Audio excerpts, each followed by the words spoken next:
बिस्मिल्लाहिर्रहमानिर्रहीम। अस्सलाम वालेकुम क्लास 10th। जिस तरह से आपको आइडिया होगा कि आपका सिलेबस थोड़ा सा चेंज हुआ है, जिसमें कुछ टॉपिक्स आपके रिमूव हो गए हैं सिलेबस में से। तो आपका जो चैप्टर था लास्ट बायोकेमिस्ट्री जो हम कर रहे थे, उसमें से हमारा लास्ट टॉपिक रह गया था वाइटामिन्स। तो वही जो वाइटामिन्स हमारे रह गए थे इस चैप्टर में से, वो रिमूव हो चुके हैं। सो इसीलिए आज हम अपना नेक्स्ट चैप्टर स्टार्ट करेंगे, जो कि है एटमॉस्फेयर, जो कि ऑलमोस्ट सारा इंक्लूड है, यानी उसमें से कुछ भी रिमूव नहीं हुआ। ठीक है, so let's start with it. सबसे पहले आपके पास लेयर्स ऑफ एटमॉस्फेयर हैं। सो एटमॉस्फेयर की जो लेयर्स हैं वो हमारे पास 4 हैं। ठीक है, और 4 लेयर्स हैं हमारे पास। और इम्पॉर्टेंट चीज़ इज़ कि जैसे जैसे हम ऊपर जाते हैं, जैसे जैसे हाइट इंक्रीज़ होती है फ्रॉम द सी लेवल, तो वैसे वैसे जो एयर का प्रेशर है वो कम होता जाता है, बिकॉज एयर की जो गैसेस हैं उनकी कॉन्सेंट्रेशन कम होती जाती है। तो जैसे जैसे एयर की जो गैसेस हैं उनकी कॉन्सेंट्रेशन कम होगी, वैसे वैसे प्रेशर भी डिक्रीज़ होगा। लेकिन अगर हम टेम्परेचर की बात करें, हमने कर दी प्रेशर की बात कि वो आहिस्ता आहिस्ता डिक्रीज़ होगा जैसे जैसे हम हाइट पे जाते जाएंगे। लेकिन जो टेम्परेचर है वो कॉन्स्टेंटली चेंज नहीं होता। भाई हम कहें कि जैसे जैसे हम ऊपर जाएंगे टेम्परेचर कम होता जाएगा, इस तरह से नहीं है। डिफरेंट लेयर्स में डिफरेंट टेम्परेचर रेंज है, जिसको हम अभी डिस्कस भी करेंगे। अच्छा, फर्स्ट ऑफ ऑल मैंने ये आपको बताना भूल गई कि एटमॉस्फेयर है क्या।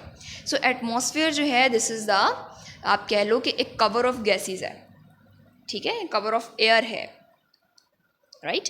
जिस तरह से ओशन होता है ना, उसमें एक्वेटिक लाइफ का एक इन्वायरमेंट है, इसी तरह से हमारा जो इन्वायरमेंट है उसमें एयर है। एक्वेटिक लाइफ का जो इन्वायरमेंट है उसमें वाटर है, हमारा जो इन्वायरमेंट है उसमें एयर है। तो आप कह लो कि atmosphere is the ocean of air. ठीक है, तो हमारे गिर्द जो एयर है, जो एयर की एक कवरिंग है, उसको हम एटमॉस्फेयर का नाम देते हैं। सो ये 4 लेयर्स हैं। सबसे पहले नीचे से स्टार्ट करेंगे हम। आपके पास है जी यहाँ पर ट्रोपोस्फेयर, देन स्ट्रेटोस्फेयर आती है, देन मीजोस्फेयर आती है, देन थर्मोस्फेयर। ये 4 लेयर्स आपकी बुक में डिस्कस की हुई हैं। और जैसे जैसे अल्टीट्यूड इंक्रीज़ हो रहा है, आप यहाँ पर देखोगे 0 से लेकर तकरीबन 12 तक हमारे पास ट्रोपोस्फेयर आ रही है। इस तरह से हमारे पास स्ट्रेटोस्फेयर की हाइट है, देन मीजो की height, and then ultimately is thermosphere.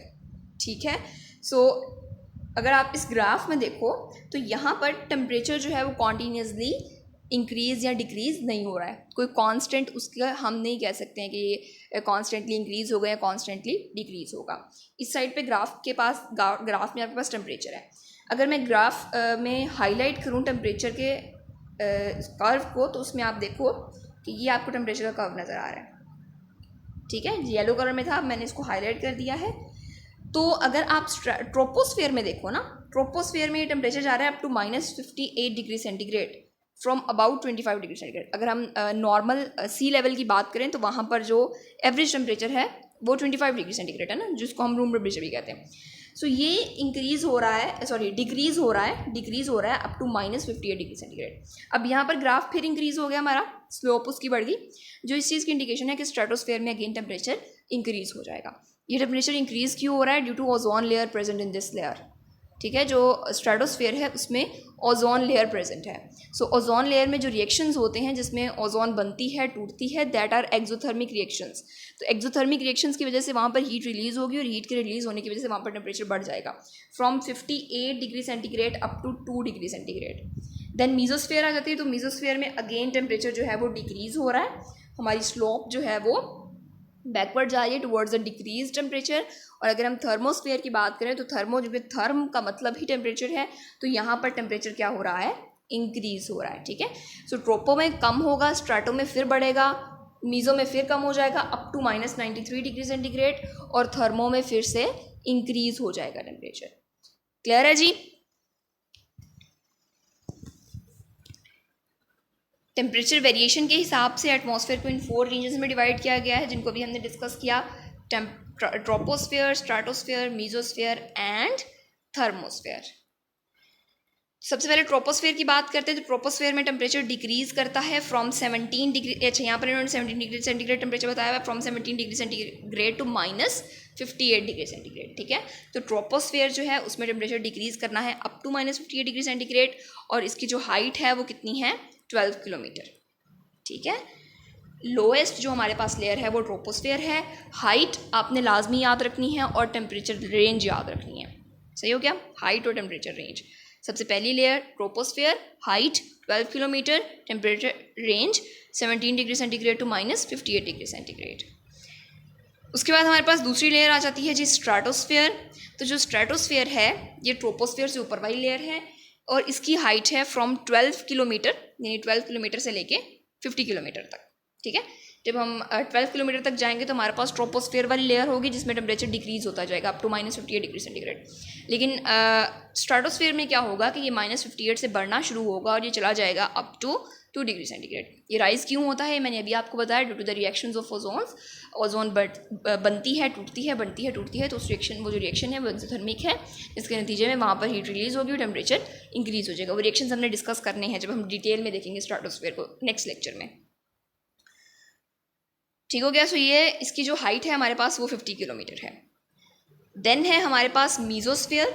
तो मीजोस्फेयर जो है that is above stratosphere. Tropo, strato और अब बारी आ गई मीजो की। So meso is up to 85 kilometre. ठीक हो गया। सो अगर हम मीजोस्फेयर की बात करें तो जब हम मूव करते हैं अप टू 50 किलोमीटर, तो 50 से अबव जब हम 85 तक जाते हैं तो तब हमारे पास जो लेयर आती है एटमॉस्फेयर की वो मीजोस्फेयर होगी और इस रीजन में टेम्परेचर डिक्रीज़ करेगा। ठीक है, और डिक्रीज़ कहाँ तक करेगा? Up to -93 degree centigrade. Tropo में क्या हुआ? डिक्रीज़ हुआ अप टू -58। स्ट्रेटो में -58 से बढ़ के चला गया 2 डिग्री तक ड्यू टू ओजोन लेयर। और फिर क्या हुआ? हमारे पास आ गई मीजोस्फीयर और मीजो में फिर से डिक्रीज़ हो गया from 2 degree centigrade to -93 degree centigrade. ठीक है, और अगर हम बात करें बियॉन्ड 85 किलोमीटर, अगर हम 85 किलोमीटर से ऊपर जाएंगे तो हमारे पास थर्मोस्फेयर होगी जिसमें हमारा टेम्परेचर हमारा नहीं, एटमॉस्फेयर का टेम्परेचर जो है वो इंक्रीज़ होता जाएगा। ठीक है, सो beyond 85 kilometre lies the thermosphere जिसमें टेम्परेचर जो है दैट गोज ऑन इंक्रीजिंग। ये आपके पास टेबल बना हुआ है जिसको आपने लाजमी देख लेना है, जो कि असल में जो भी हमने थ्योरी पढ़ी है उसी की समरी है। तो ये टेबल आपको हाइट बता रहा है जी 0 से 12 तक आपके पास होगा ट्रोपोस्फेयर और टेम्परेचर रेंज होगी इसमें 17 degree centigrade to -58 degree centigrade. तो इसमें टेम्परेचर जो है वो डिक्रीज़ हो रहा है। अगर हम स्ट्रेटोस्फेयर की बात करें that is the second layer, height इसकी 12 to 50 किलोमीटर है और टेम्परेचर रेंज यहाँ पर -58 से लेके 2 डिग्री सेंटीग्रेड तक है, जो कि यहाँ पर इंक्रीज़ हो रहा है।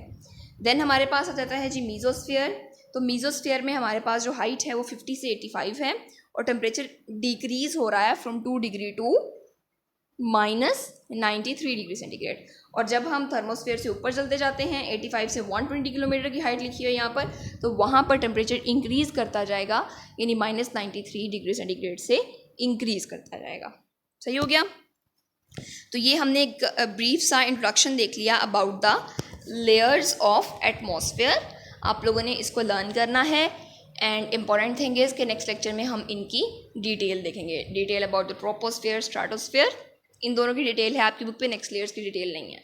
तो ट्रोपो और स्ट्रेटो को डिस्कस करेंगे, यानी जिस लेयर में हम रह रहे हैं वो ट्रोपोस्फेयर है और उसके ऊपर वाली जो स्ट्रेटोस्फेयर है जिसमें ओजोन है, इन दोनों को डिस्कस करेंगे। उसके बाद प्लूटेंट्स हैं आपके चैप्टर में जिसमें ग्लोबल वार्मिंग है और ग्रीन हाउस इफेक्ट है, देन एसिड रेन है और ओजोन डिप्लीशन है। ठीक है, तो ये 5 to 6 लेक्चर्स में आपका ये चैप्टर कवर हो जाएगा। एंड याद रखिएगा लाजमी कि ये चैप्टर कंप्लीट इंक्लूड है, इसमें से कोई चीज़ भी रिमूव नहीं हुई। इसलिए मैंने आपको स्टार्ट में बताया भी नहीं कि क्या आपने करना है क्या नहीं करना है, बिकॉज पूरा चैप्टर इंक्लूड है ये वाला।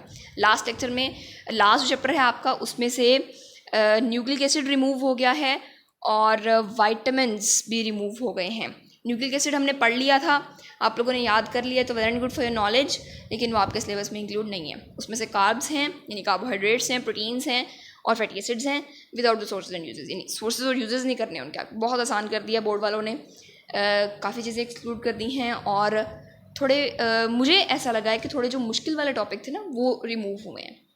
Anyways thank you very much and पढ़ते रहे। अभी जो 15 सितंबर है वो इतनी भी जो है वो नहीं है करीब के आप लोग जो है वो ये सोचो कि भाई 15 से ही स्टार्ट करेंगे, अभी उसमें एक मंथ है, तो ये ज़रूरी है कि आप लोग रोज़ का काम रोज़ करें। Thank you ji.